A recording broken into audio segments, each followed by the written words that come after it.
A partir de 1970, o tráfico começa a se expandir pela Rocinha e no Rio de Janeiro. Em 1980, o domínio do comércio ilegal de entorpecentes se torna cada vez maior e Denir Leandro da Silva, conhecido apenas como Denis da Rocinha, assume o comando da favela. Durante seu reinado, que durou 20 anos, Denis deu as cartas na Rocinha, mesclando ações violentas com ações assistencialistas e fazendo o comércio ilegal de entorpecentes crescer cada vez mais. Fala aí, rapaziada, tudo bem com vocês? Como é que vocês estão? Hoje a gente vai contar a história de um chefão do CV aqui e um chefão da Rocinha, que é o Denis da Rocinha, beleza? Esse vídeo aqui é um vídeo que completa um pouco a história da Rocinha que a gente já tem contado nos últimos tempos aqui. Então a gente tem vídeo de vários personagens da Rocinha, da história da Rocinha, e aí precisou contar do Denis da Rocinha também, que vocês pediram bastante aí. Aliás, antes de entrar no vídeo, quero deixar um abraço aqui pro nosso amigo do Rio de Janeiro, o Valdemir II. Valdemir, um abraço, meu querido, que você esteja na paz de Deus e um forte beijo no seu coração, ok, Valdemir II? Ele leva sempre o nome do nosso canal aí pros outros, viu, mano? Já apresentou nosso canal pra muita gente. Fala aí, Fernandão, manda um abraço pro Valdemir II. Fala, Segundão. Demorou. É nóis, moleque. Vamos lá, rapaziada. E antes de ir propriamente pro personagem nosso, Denis, deixa seu like, se inscreve no canal e ativa o sininho, irmão. E vamos nessa.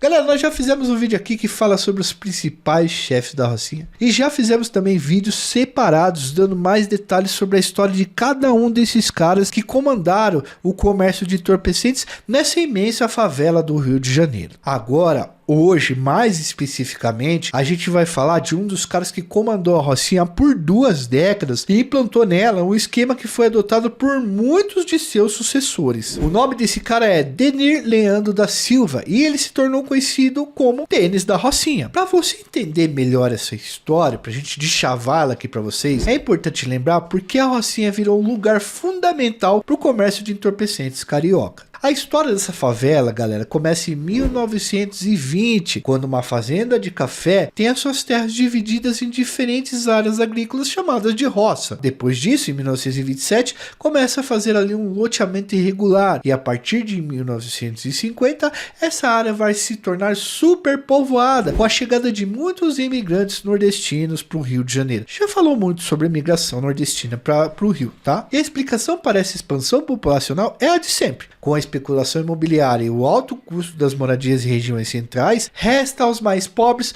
a vida nos morros das grandes cidades. E nesse processo, além de se tornar um lugar procurado por quem queria uma moradia, a Rocinha se tornou também um lugar atrativo para fazer comércio de entorpecentes. A localização da Rocinha, galera, é um grande atrativo para quem comanda o comércio ilegal de entorpecentes. Sabe por quê? Porque a Rocinha fica encravada em uma encosta de frente para São Conrado e de costas para Gávea, 2 bairros nobres, muito nobres da zona sul do Rio de Janeiro, o que torna o ponto estratégico para a galera vender um pó. Aliás, não só pó, tá? Tem a Rocinha tem um baita do comércio e é sempre bom que a gente fale que ela é uma comunidade de gente muito honesta. Inclusive a gente vai dar um pulo lá na Rocinha qualquer hora dessa aí, demorou? Além disso, pessoal, a mata do alto do morro e as suas vielas de difícil acesso facilitam a fuga de bandidos. Em 1970, o tráfico começa a ganhar terreno na Rocinha, mas é a partir de 1980 que ela se tornou reduto de traficantes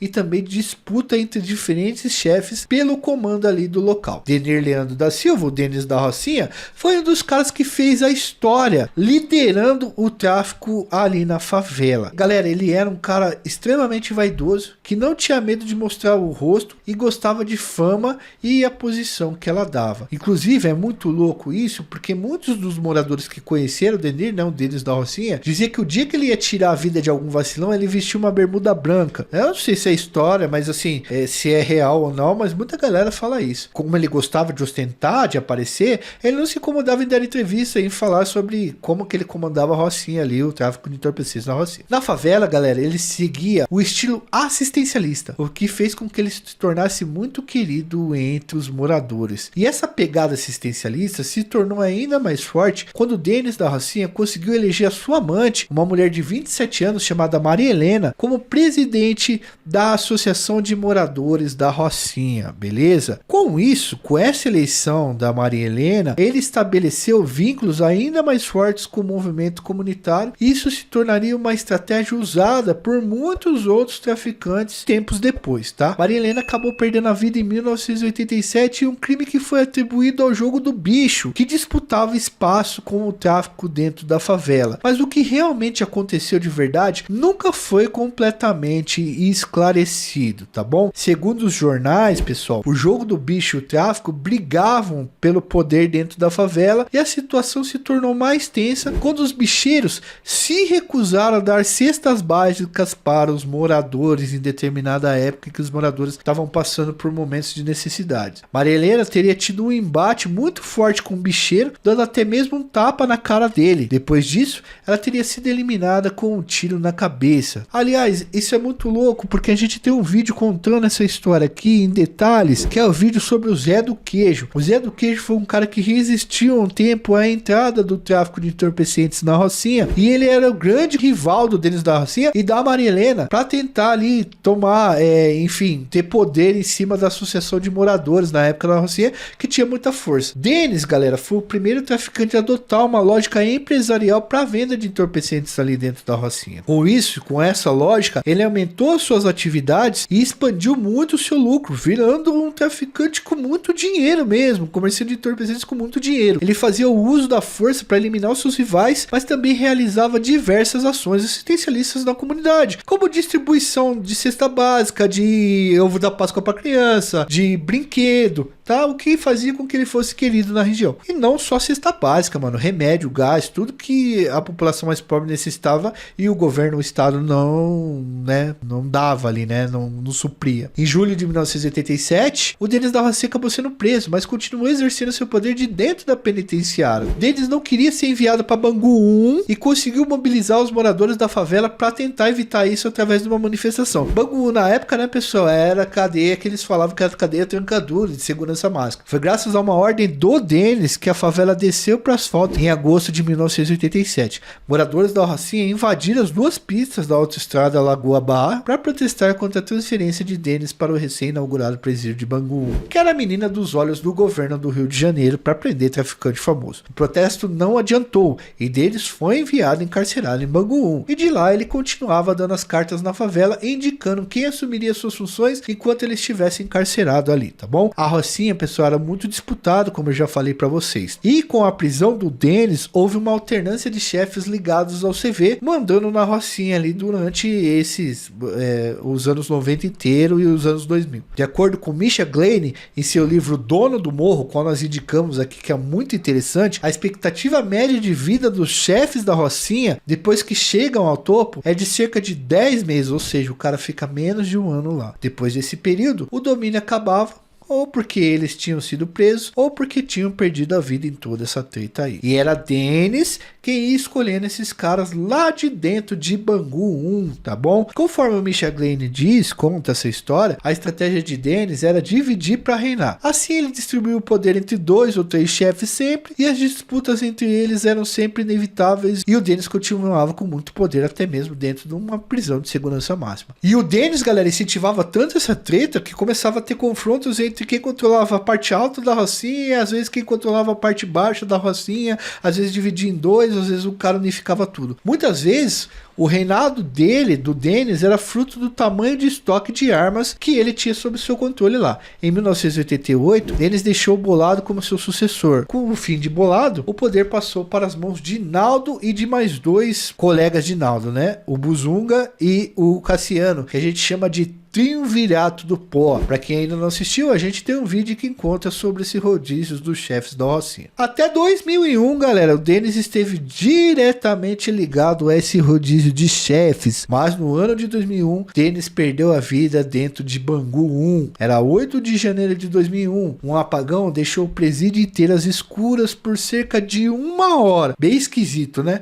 No momento que as luzes se acenderam, Denis foi encontrado sem vida dentro de sua cela. O motivo do do fim do Denis teria sido o fato dele não concordar com a ideia de alguns outros chefes do CV de unificar os grupos criminosos do Rio de Janeiro para fazer um cartel mesmo, tá? Para montar um grande cartel. O Fernandinho Beiramar, que era um dos chefes do CV, estava na Colômbia quando aconteceu o falecimento do Denis da Rocinha, mas segundo a polícia, foi dele que veio a ordem para que Denis fosse executado, tá bom? O fim de Denis, segundo a polícia, tá, pessoal? É bom que deixe isso claro, beleza? O falecimento de Denis causou comoção na Rocinha. 4 bandeiras pretas foram estendidas nas ruas e vielas da favela. Os comerciantes fecharam as lojas por volta da meio-dia e muita gente foi acompanhar o velório do Denis. Para evitar tumultos, pessoal, no velório, no enterro, a polícia ocupou a favela e os PMs retiraram as bandeiras de luto. A partir daí, um conflito terrível entre diferentes organizações criminosas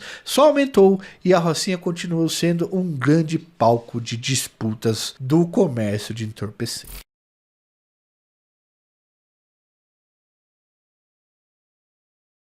Rogério 57 assumiu a liderança da Rocinha depois da prisão de Nen. Antes disso, ele tinha sido segurança de Nen e os dois pertenciam à mesma organização. Mas Nen não concordou com algumas ações de Rogério 57 e um verdadeiro conflito foi instaurado na Rocinha. Em dezembro de 2017, Rogério 57 foi preso na comunidade do Arará e condenado a 37 anos de prisão, tendo sido enviado para o Presídio Federal de Rondônia. Hoje, vamos conhecer a história de Rogério 57. Fala galera, tudo bem com vocês? Aqui é Joel Paviotti do canal A Iconografia da História. Tô aqui mais uma vez com vocês para contar a história de um dos bandidos mais conhecidos do Rio de Janeiro dos últimos anos.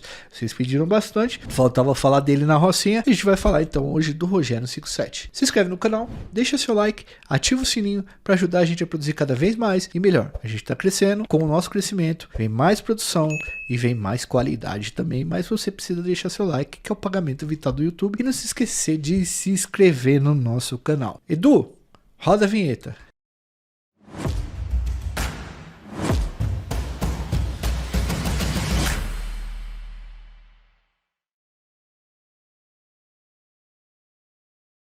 Galera, antes de começar o vídeo, a Insider é uma das empresas que apoia e acredita no nosso canal desde o comecinho. Pra vocês verem aqui, eu já tô com a camiseta deles aqui, eu sempre uso. Rapaziada, eu sempre falo o quanto eu adoro as roupas da Insider, vocês já viram muito isso. Às vezes eu até penso em escolher outra roupa, mas não tem jeito. Eu sempre acabo escolhendo uma Insider no guarda-roupa. Primeiro pelo conforto dessas tech shirts, que não tem igual, e eu posso passar o dia inteiro com essa camiseta. O tecido dela ajuda a regular a temperatura do corpo e me deixar livre de odores indesejados, mesmo após muitas horas de uso. Depois, porque a tecnologia dessa camiseta é muito diferenciada, feita de um tecido modal que dura até 3 vezes mais do que a camiseta comum de algodão. Ela não desbota e está sempre parecendo nova. É papo sério mesmo. Vocês sabem que aqui não tem ideia errada. E rapaziada, se você tá querendo se vestir bem de forma inteligente, vai direto pro site da Insider agora. Faz uma compra e usa o cupom Iconografia12 para você ganhar 12% de desconto no seu carrinho. O link está na descrição. O QR Code já tá na tela como sempre. Papo dado, entra lá no site, escolhe umas tech shirts da hora lá, umas cor bem bonita e da hora e legal, que tem lá, né? Você procura e aplica o cupom Iconografia12. Vamos pro vídeo. Galera, em dezembro de 2017, Rogério Avelino da Silva, conhecido como Rogério 57, foi preso na comunidade do Arará, na zona norte do Rio de Janeiro. Na época, pessoal, ele era um dos criminosos mais procurados do Rio de Janeiro e estavam sendo oferecidos 50 mil reais para quem tivesse informações que levasse à prisão do cara. Quase 3 mil pessoas de diferentes forças policiais foram mobilizadas na ação que levou à prisão de Rogério 57. Militares cercaram as comunidades da Mangueira, Tuiuti, Arará e Mandela e os policiais subiram o morro em busca do criminoso. Mas por que Rogério 57 mobilizou tanta gente para prendê-lo, galera? O Rogério 57 era chefe do comércio ilegal de entorpecentes dentro da Rocinha e era protagonista de um conflito com o Nen, o Antônio Bonfim, tá? O Nen da Rocinha. Antes do Rogério 57, o Nen é que liderava a comunidade ali no comércio ilegal. A gente tem um vídeo contando a história do Nen da Rocinha que vocês podem conferir. A gente vai deixar no card aqui para vocês entenderem melhor a vida vida desse cara. Bom, antes de ser preso, o Rogério 157 liderava um verdadeiro conflito contra o Ney. Já fazia 2 meses que a Rocinha era palco de uma disputa pesada entre duas organizações. Rogério 157 e Ney, eles eram da mesma organização em um determinado período. Mas depois da prisão de Ney, a relação entre os dois mudou drasticamente e o Rogério 157 acabou mudando de organização. E Ney não gostou do que o Rogério 157 começou a fazer no poder depois da prisão dele. O Rogério 157 ele sai da organização que ele fazia parte junto com o Ney, porque ele era braço direito do Ney, ele entra numa outra organização. O Rogério 157 ele tinha sido segurança pessoal do Ney, e os dois eram aliados de muito tempo, mas pela briga pelo poder tudo mudou. Depois da prisão do Ney, pessoal, o Rogério começou a ganhar poder e as suas ações passaram a desagradar o Ney. A gente tem inclusive um vídeo falando do conflito entre os dois, mais detalhados, não vamos entrar muito no assunto aqui. Galera, Rogério 157, ele começou a desagradar o Ney de verdade quando ele passou a subir algumas taxas do comércio da Rocinha, e ele começou também, segundo o que a gente leu, tá? Informações, a cobrar mais por certos serviços, como fornecimento de água mineral e carvão para a comunidade. E o Ney não gostou disso daí. No Dia dos Pais, Rogério 157 chamou os também membros da quadrilha do Ney, Perninha, 99 e Vasquinho, que eram muito aliados do Ney, e aí o Rogério 157 chama os caras para uma conversa. Eles imaginaram que o Rogério ia propor uma trégua, tá? Ia falar assim, não, eu vou obedecer o Ney, o que o Ney tá mandando fazer, pode ficar tranquilo, eu sei que eu sou frente do morro, eu tenho que obedecer às ordens dele. Mas na verdade foi exatamente o contrário. Ele mandou tirar a vida dos caras, e aí ele arrumou mais treta ainda, porque aí ele e o Ney romperam de vez. Rogério 157 então mandou avisar que o poder depois do falecimento do Perninha era dele, e os chefes da organização que ele fazia parte com o Ney, junto com o Ney, não concordaram com isso, e aí foi o ponto em que o Rogério 157 muda realmente de organização. Isso fez com que os conflitos aumentassem e a treta começasse a virar um bagulho descomunal, tá ligado? Até chegar a tiros ali na Zona Sul, na parte de baixo da Rocinha. E aí, pessoal, foram acionadas as forças policiais, até forças armadas ajudaram, e a prisão do Rogério 157 foi feita. Inclusive, o Rogério 157 ele expulsou a família do Ney de dentro da Rocinha ali, para vocês terem uma noção. Quando a prisão dele finalmente aconteceu, gerou muita comemoração do secretário de Segurança Pública da época, e também uma foto polêmica circulou pela imprensa. A gente não vai mostrar aqui para não expor os policiais também, né? Mas mostrava os agentes policiais fazendo selfie ao lado do criminoso, mostrando as suas armas e exibindo como se fosse um troféu. Rogério 157 foi acusado de comércio ilegal de entorpecentes, lavagem de dinheiro e mais outros tantos crimes aí que renderam para ele 37 anos de prisão, além de fazer parte da organização criminosa. Ele já tinha sido preso em 2010, galera, quando fez 35 reféns no Hotel Intercontinental em São Conrado, bairro próximo à Rocinha, depois de disparar alguns tiros ali na Avenida Neymar, que é uma avenida de boia ali no Rio de Janeiro. Em 2012, ele foi colocado em liberdade após uma ordem judicial, sabe-se lá como. Com o conflito instaurado na Rocinha, a polícia passou a procurar Rogério 157 com muito mais intensidade até a sua prisão. E aí, como eu disse pra você, o exército chegou a cercar a Rocinha durante quase uma semana inteira no final daquele setembro de 2017. Muita gente da comunidade não conseguiu voltar para casa por conta das trocas de tiro. E o confronto entre os 157 e o grupo do Ney fez várias vítimas. Uma dessas vítimas foi Maria Esperança Jimenez Ruiz, uma espanhola, tá? E ela foi atingida por disparos de confronto entre policiais militares, os caras que vieram tomar um morro, os caras do 57, e aí mó treta também, porque quando falece um gringo aqui, principalmente europeu, dá mó BO. Nessa mesma época, uma menina de 12 anos também foi alvejada quando saía da igreja evangélica, tá? Onde ela tinha ido pro culto, ela também perdeu a vida. Na Rocinha, pessoal, o Rogério 157 vivia em uma casa luxuosa, levava uma vida bastante confortável. Além disso, ele tentava mudar sua aparência para não ser reconhecido pela polícia, tá? Antes de ser preso. Ele tava mandando apagar as tatuagens para tentar dificultar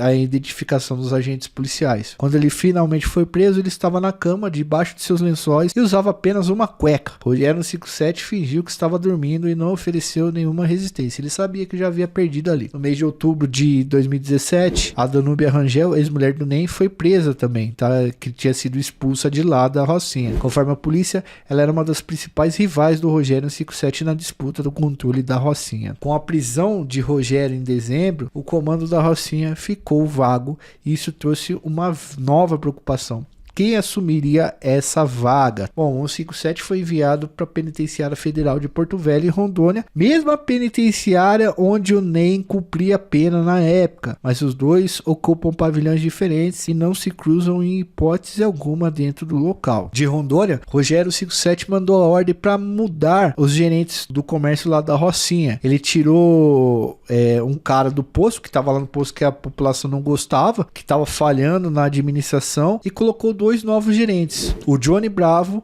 e o Bambu, tá? A gente tem vídeo sobre o Johnny Bravo aqui, beleza? Então ele colocou esses dois lá. Aí o domínio da Rocinha continuou nas mãos da organização que agora o Rogério 157 fazia parte. E atualmente quem, segundo a polícia, está à frente do morro lá, né, da comunidade, é o Johnny Bravo, qual a gente tem vídeo aqui também, se vocês, caso vocês queiram assistir.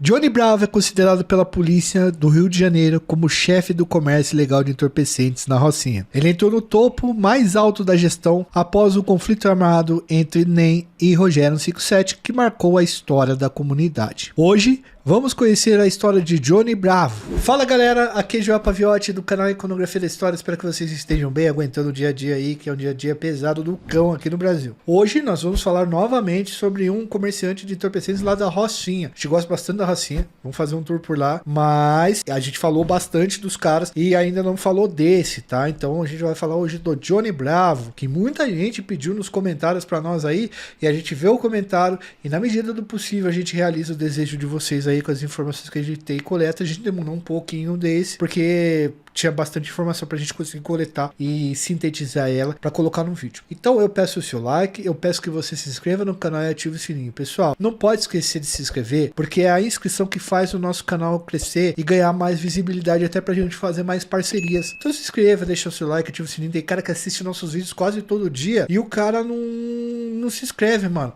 Aí tá moscando, né, tio? Edu, por favor, querido, roda a vinheta.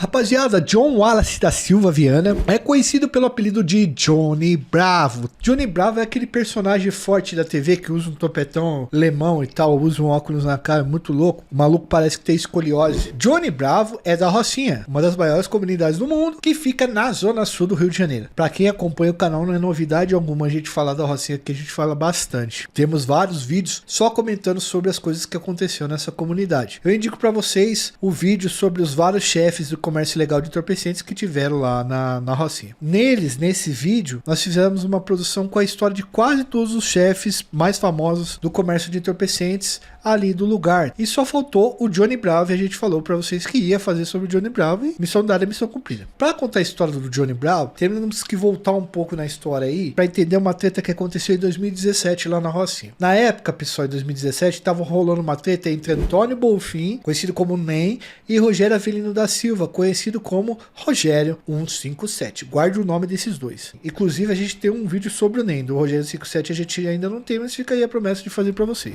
NEM era chefe do comércio de entorpecentes da Rocinha, tá, pessoal? Foi um chefe que durou bastante lá. Mas ele foi preso em 2011, após uma operação policial feita ali na comunidade, mas ele foi preso no asfalto, né? Ele tava tentando fugir. Em seu lugar, ficou seu braço direito, um cara chamado Rogério 157. Os dois trabalhavam juntos há anos e eles tinham um relacionamento muito bom, era de confiança. Na época de NEM, a gestão do comércio ilegal de entorpecentes era afiliada ao grupo Amigo dos Amigos, famoso ADA. No poder ali, quando o NEM foi preso, ficou um 157 e abaixo dele um bandido chamado Ítalo de Jesus Santos, conhecido como Perninha. O Perninha começou a questionar a gestão do Rogério 157 depois que o NEM foi preso. Segundo o que pudemos estudar, havia uma reclamação de que o 157 havia subido os preços de alguns serviços básicos dentro da favela. Pessoal, esses serviços que a gente está falando são práticas milicianas que foram instituídas dentro da Rocinha pelo NEM na época. Era cobrança de serviços como gatunete, gás, essas coisas. O Rogério 157 me parece que implementou essas ações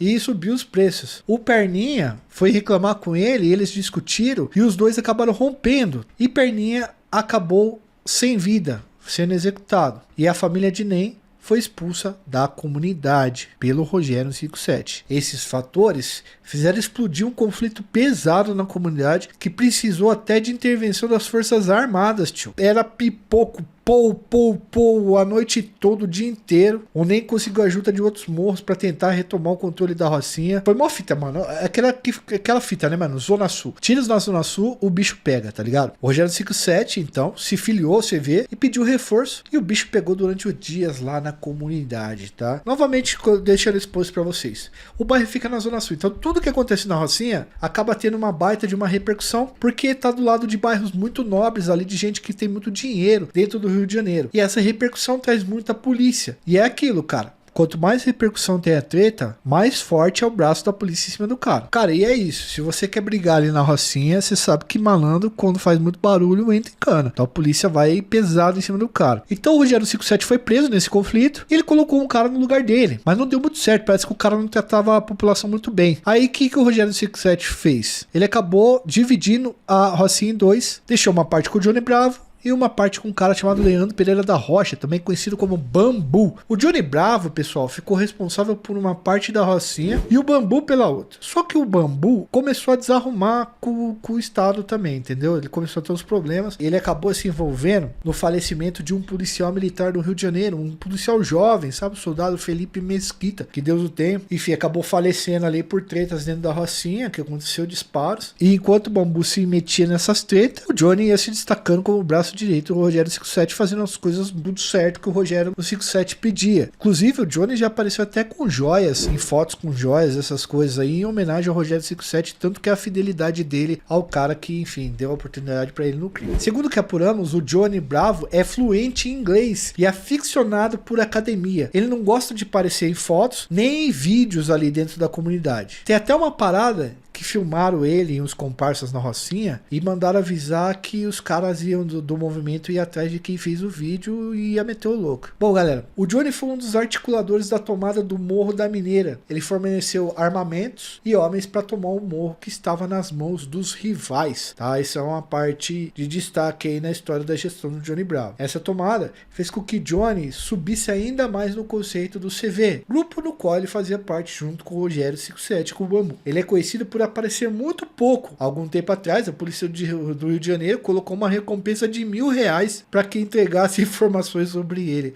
Ó, rapaziada, ó, pensa aqui comigo. 1.000 conto, tio, para entregar o chefe de uma das maiores comunidades, chefe do comércio de entorpecentes de uma das maiores comunidades do Rio de Janeiro. É brincadeira, né, tio? Pô, R$1.000. Pô, R$1.000 o cara gasta com o aviãozinho, mano. Nos últimos dias, Johnny reapareceu no noticiário mais uma vez. O pessoal da prefeitura do Rio de Janeiro, que fiscaliza obras irregulares, né? Mandaram isolar ali na Rocinha uma casa no valor estimado de R$1 milhão, tio, 1 milhão. A casa ficava em um local ali, dentro de um terreno de 450 metros quadrados. A casa também tinha escorregador na piscina e uma cascata, tio. A prefeitura sabe o preço dessa casa, né? Porque mandou fazer uma avaliação com engenheiros e arquitetos, o que resultou nesse valor de 1 milhão aí, estimado em R$1 milhão, tá, pessoal? Ao que pudemos verificar em nossas referências, o Johnny Bravo continua como frente do comércio de entorpecentes lá dentro da comunidade da Rocinha, tá, pessoal? Ainda não saiu de lá, quer dizer, ele tá fugido da polícia, respondendo quase 40 processos, mas ele continua sendo o frente do lugar lá, enquanto o Rogério 57 continua preso. Beleza, pessoal? Agora mais informações a gente não teve porque a gente não conseguiu achar. Um forte abraço aí pro Gustavo, certo? Do Jardim Amanda. Gustavo aí, gente fina pra caramba aí, a gente se trombou em uma hora aí, um desses lugares aí que a gente dá uma passeada, uma viajada, e aí ele veio me cumprimentar, conversei com ele e tal. Forte abraço, galera. Se vocês me verem aí, não tiver nenhuma treta comigo, vem cumprimentar, trocar uma ideia aí, que a gente troca uma ideia, a gente fica muito contente aí de ser reconhecido pelo nosso trabalho. Deixa seu like, se inscreve no canal, ativa o sininho, ajuda a gente no Apoia-se, no Pix, e diz aí o que você achou da história do Johnny Bravo, se você já tinha ouvido falar dela. Tamo junto, valeu!